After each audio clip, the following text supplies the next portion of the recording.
The ओरे murders एक gripping crime thriller mini series है जो विवेका स्टेन की नॉवल पर बेस्ड है। कहानी स्टार्ट होती है एक छोटी सी जगह से जिसका नाम है ओरे। यहाँ पर पहला मर्डर होता है एक लड़की अमेंडा का। अमेंडा सबकी फेवरेट थी, स्मार्ट स्टूडेंट, सबकी हेल्प करने वाली और दिल से अच्छी। लेकिन उसने एक ह्यूमन ट्रैफिकिंग रैकेट का सच दुनिया के सामने लाने की कोशिश की थी और शायद इसी वजह से उसकी जान ले ली गई। जब पुलिस इस केस की इन्वेस्टिगेशन स्टार्ट करती है तो हर तरफ से सस्पेक्ट्स मिलते हैं, हर किसी पर शक होने लगता है। लेकिन सब कुछ इतना उलझा हुआ है, किसी का भी सच समझना मुश्किल हो जाता है। फिर दूसरा मर्डर होता है। इस बार विक्टिम है जोना। इस केस में भी काफी सस्पेक्ट्स होते हैं और पुलिस हर पॉसिबिलिटी को एक एक करके एलिमिनेट करती है। जब असली किलर का सच सामने आता है तो वो मूवमेंट लिटरली शॉकिंग होता है। ऑडियंस के होश उड़ जाते हैं। इस पूरी कहानी के बीच एक और कैरेक्टर है हैना। वो ओरे इसलिए आई थी कि थोड़ा काम से ब्रेक ले सके, रिलैक्स कर सके।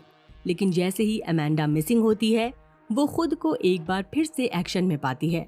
केस की इन्वेस्टिगेशन में इतना कुछ होता है कि फाइनली हैना डिसाइड करती है कि वो परमानेंटली ओरे शिफ्ट हो जाएगी और यहीं से अपनी लाइफ का एक नया चैप्टर स्टार्ट करेगी। ये सीरीज सिर्फ मर्डर्स के बारे में नहीं है, ये उन लोगों के चॉइसेस, सीक्रेट्स और करेज के बारे में भी है जो सच के लिए लड़ते हैं। चलिए देखते हैं ये सब कैसे होता है। कहानी एक मिस्टीरियस डिसअपीयरेंस से शुरू होती है। अमेंडा एक पार्टी के बाद अपने पापा हैरल्ड को कॉल करती है, लेकिन वो कॉल नहीं उठाता क्योंकि वो इस वक्त मीरा के साथ बिजी है।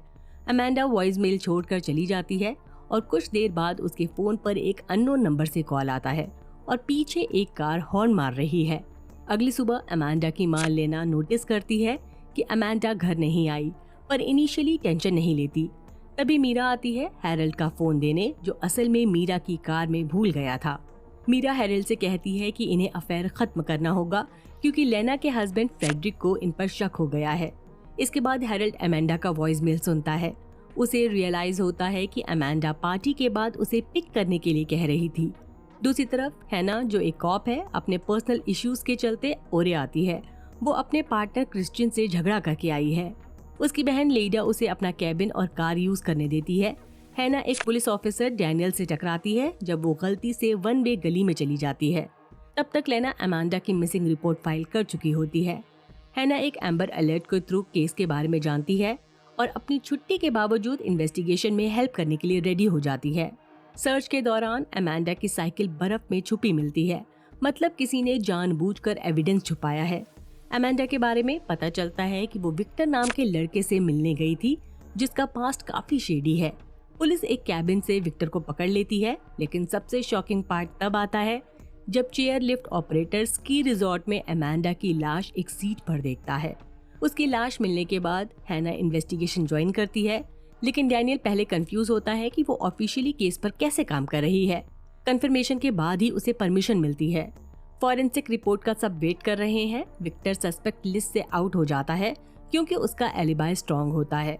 फ्लैशबैक से पता चलता है कि पार्टी के दौरान अमेंडा ने एब्बा से ब्रेसलेट के बारे में पूछा था, लेकिन एब्बा अनकंफर्टेबल होकर चली गई थी। हैना को अमेंडा के रूम से एक एनवेलप मिलता है जिसमें कैश होता है, अनयूजुअल चीज, क्योंकि अमेंडा नॉर्मली कैश यूज ही नहीं करती थी।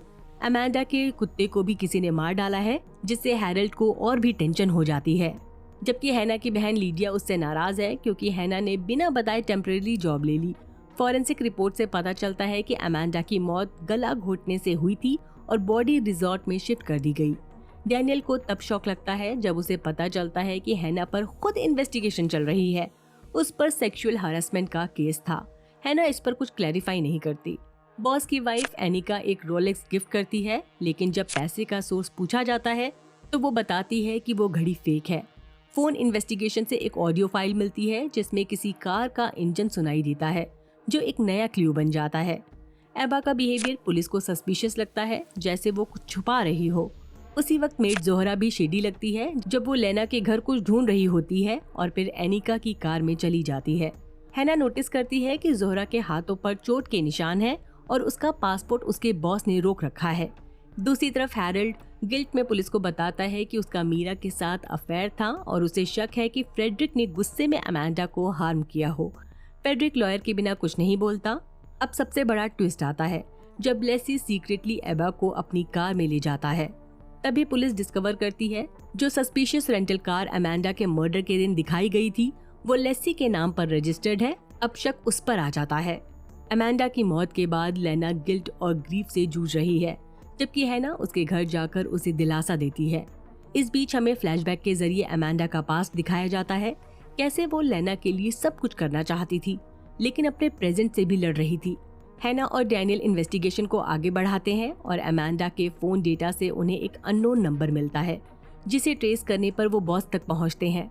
दूसरी तरफ एबा के पास एक ब्रेसलेट है जो अमेंडा का लगता है, लेकिन वो कहती है उसने एक क्लीनिंग लेडी से लिया था। ये क्लू एक बड़े ट्रैफिकिंग रैकेट की तरफ हिंट करता है।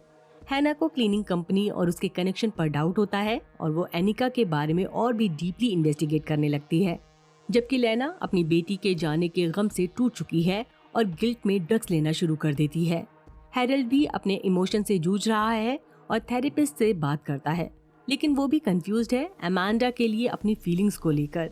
हैना को एक सीसीटीवी फुटेज मिलती है जिसमें अमेंडा और बॉस एक जगह मिलते हैं और वो उसके मर्डर के लिए प्राइमरी सस्पेक्ट बन जाता है।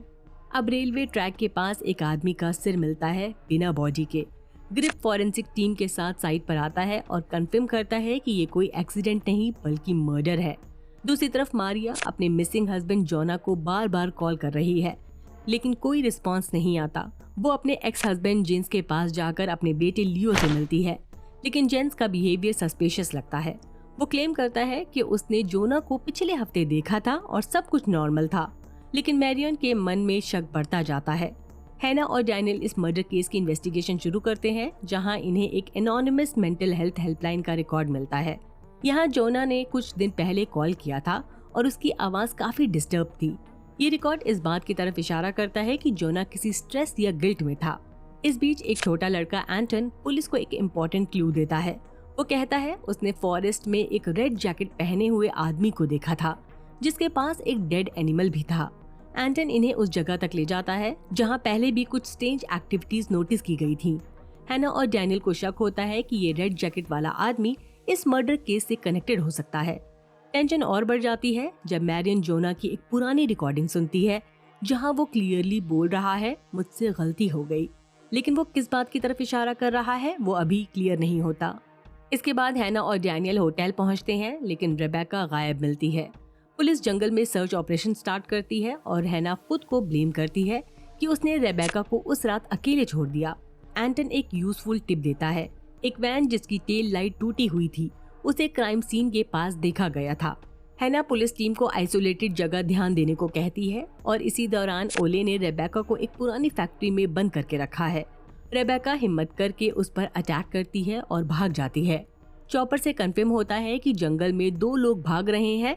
हैना और डैनियल उन्हें लोकेट करते हैं और तब डैनियल ओले को गोली मारकर रेबेका की जान बचा लेता है। इस शूटिंग के बाद डैनियल पर इंक्वायरी होती है, जिसके बाद वो इमोशनली ब्रेकडाउन हो जाता है। उसकी वाइफ एडा उसे उसके डैड जैसा कहकर और ज्यादा हर्ट कर देती है। डैनियल हैना के पास जाता है जहां दोनों इमोशनल सपोर्ट शेयर करते हैं। उधर एंटन सोचता है सब खत्म हो गया है, लेकिन जब वो कार्ल की वैन में टूटा टेल लाइट देखता है तो शक होने लगता है। हैना को सब कुछ बताने के बाद इन्वेस्टिगेशन कार्ल और उसके वैन की तरफ शिफ्ट हो जाती है। उसमें रेड वूल मिलता है जो जोना के मर्डर से लिंक हो सकता है। कार्ल कहता है वैन और लोग भी यूज करते हैं। तभी एंटन बताता है कि मर्डर के दिन कार्ल की वैन जेंस के पास थी और डैनियल एक रेडियो शो सुन के रियलाइज करता है कि मैरियन ने कॉन्सर्ट के बारे में झूठ बोला था। आर्टिस्ट उस रात परफॉर्म ही नहीं कर रहा था, यानी अब 3 लोग पर शक है। सीजन के आखिर में पुलिस मैरियन के घर से जेंस को क्वेश्चनिंग के लिए ले जाती है। ये सब देखकर लियो इमोशनली ब्रेक हो जाता है और रेलवे ट्रैक की तरफ भाग जाता है। हैना उसके पीछे जाती है और इस दौरान मैरियन फाइनली वो सच बताती है जो सालों से छुपा था। जोना की मौत एक्सीडेंट नहीं थी, बल्कि उसी रात लियो ने गुस्से में उसके सिर पर वार किया था जब जोना रेबेका के साथ भागने की बात कर रहा था। जेंस ने बाद में मैरियन और लियो को बचाने के लिए मर्डर कवर अप किया और उन्हें एक फेक स्टोरी तैयार करने में मदद की। जब लियो ट्रेन ट्रैक पर खुद को मारने जा रहा होता है, हैना उसे बचा लेती है। बाद में पुलिस मैरियन और लियो दोनों को ले जाती है। पैरेलली एंटन और कार्ल फिर से एक कपल बन जाते हैं और डैनियल अपनी वाइफ एडा के साथ पैचअप कर लेता है। डैनियल अपनी बेटी एलिस पर पूरा ध्यान देने लगता है और जब हैना का कॉल आता है वो उसे इग्नोर करता है क्योंकि अब वो अपनी फैमिली को प्रायोरिटी दे रहा है। हैना इस मूवमेंट में थोड़ा अकेला फील करती है, लेकिन एक्सेप्ट कर लेती है कि डैनियल बाउंड्रीज क्रॉस नहीं करेगा। सीरीज के आखिर में दिखाया जाता है कि हैना ओरे में सेटल हो गई है, एक नई लाइफ की शुरुआत के साथ, जहां उसने अपने दर्द को भी एक तरह के सुकून में बदल दिया है। ये क्लोजर इमोशनल भी था और डीपली सेटिस्फाइंग भी। इसी के साथ ये वीडियो यहीं खत्म होता है। मेरा वीडियो आपको कैसा लगा कमेंट सेक्शन में जरूर बताएं। अगर पसंद आया हो तो लाइक करें, चैनल को सब्सक्राइब करना ना भूलें और साथ ही बेल आइकन भी दबा दें, वरना आपको नोटिफिकेशन नहीं मिलेगी। और हाँ, अगर आप फिल्मी स्टोरी बॉक्स को सपोर्ट करना चाहते हैं तो एड्स बिना स्किप किए देखें। बाय, अपना ख्याल रखिए।